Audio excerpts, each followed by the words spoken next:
It looks like Dan Hamhuis to the Vancouver Canucks is officially done. Dan Hamhuis to the Vancouver Canucks. We knew Mike Gillis had said it. He was looking for a big name and high prices as he was willing to pay free agent. And Dan Hamhuis apparently to the Vancouver Canucks. We'll try to get the numbers for you immediately on that one. Okay, so assuming that one is done and confirmed, what does that add to the Vancouver Canucks? I think it also probably jettisons Willie Mitchell out of town, maybe Kevin Bieksa, but this is a huge signing for them. Yeah, Willie Mitchell's not. I can't see that, and probably Kevin Bieksa out of town, but this is a huge move for One of the best defenses in the National Hockey League just got better. Yeah, Dan Hamhuis will give him a good physical presence, a guy that can step up a little bit offensively, but he throws the body checks. He's got the big hip check, a la Brian Glennie, the former great Maple Leaf, and Dan Hamhuis will be a good complementary player to some real talented young defensemen on their blue line. James, Darren, and Keith, you know the one thing about this, he's a BC kid from Smithers, BC, played for the Prince George Cougars, so there's that Western Hockey League tie-in, but the biggest thing is the consistency factor, and he doesn't get injured. You look at his record over the course of time, Gordon Miller talked about it, he's missed 7 games his entire career, so now you look at that defense, they've had some injuries back there, Willie Mitchell, Kevin Bieksa, Sammy Salvo, they've had a ton of guys get hurt. Now they bring this guy in who's Mr. Consistency. That's a real good signing. Confirmation on the Hamhuis deal. It is done to Vancouver. Looks like $4.5 million a year. Wow. For Dan how Hamhuis. many years? 5-year deal? I'm working on that. Because that's the most important, because there's one team out there that had a deal that was worth more money than $4.5 million. Well, I can tell you what, other teams did offer more money for Dan Hamhuis. He chose the Vancouver Canucks at $4.5 million a year. And I think Philadelphia probably knew that after they made the deal. They weren't going to get him signed. Pittsburgh thought they had a chance to get him signed. They didn't. I think this right from the start looked like Vancouver all the way. So what does it mean for Kevin Bieksa then? Is he the name that comes up? I mean, the value of Kevin Bieksa is huge. Very, very There's valuable. a lot of players you trade for a draft choice. Kevin Bieksa is not one of those guys. You're going to get a lot of assets back, and he's a very valuable guy. There's a change of culture there in Vancouver, though, isn't there? A little bit of a change Pushing of culture. the pace. Yep. You look at last year when they went out and got Christian Ehrhoff from San Jose, pushing the pace. That's what they're looking to do.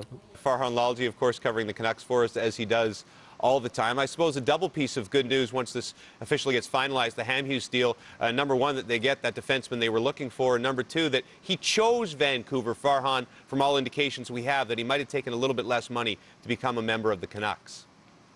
Well, and he also got the 6-year deal that he wanted, and some of the other teams didn't want to go that long for him. $4.5 million is a fairly good cap number when you consider what some of the other defensemen made today, upwards of $5 million. Hamhuis is a BC boy. He's going to be a fan favorite, and he's going to be here for a while. The Canucks now are loaded on defense as far as big-ticket salaries are concerned. They've now got 6 defensemen that will be making over $3 million a year this season. They've got 8 NHL defensemen signed, plus Shane O'Brien, who's still a restricted free agent, so they've got to make a decision there. This virtually closes the door on any possibility, slim as it may have been, of Willie Mitchell coming back. There was still kind of a fallback position here if the Canucks could be convinced that he was healthy and if they couldn't get any of these other deals done. Obviously, they've done that with Hamhuis. And keep in mind, of those Canuck defensemen that I talked about, 3 of them will now go into the final year of their contract, including Bieksa, that Darren was talking about, and Sammy Salvo. So the moves, Keith Ballard and now Dan Hamhuis, these aren't short-term moves, they're long-term moves, and the defense could be built around them than the pieces they're currently built around. Good stuff. Farhan Lalji in Vancouver. So a couple of pieces added today for the Vancouver Canucks. Again, the Hawks hump is the term I use for the Vancouver Canucks, what they have to get over after being eliminated by Chicago the last 2 years. Like you said, it's not like they're going to face Chicago again in the playoffs, but if they're going to win the Stanley Cup or get to the Stanley Cup final right now, that's the team they have to look to beat. There was a little bit of an itch of worry from Vancouver fans when we said the Dan Hamhuis deal was not officially done.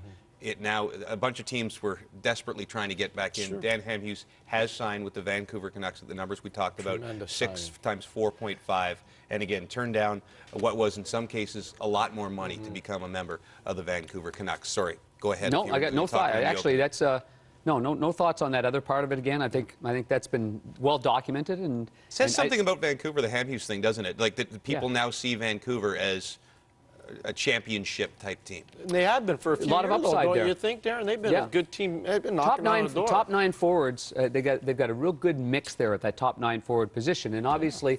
When you've got an MVP on your team, I mean, their caliber of play from the Sedins is just going to go higher and higher and higher. So that's number one. And I was really disappointed, quite frankly, not at all times last year with Roberto Luongo, but again, I mentioned again that Rolly Melanson getting in there.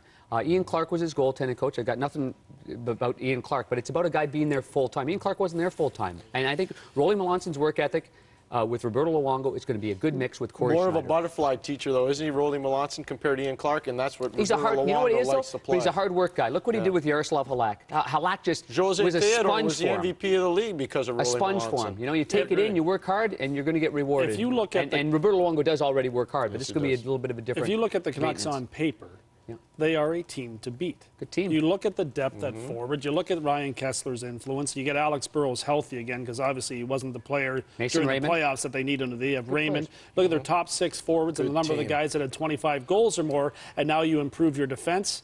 You're looking pretty good if you're a Vancouver Canuck fan.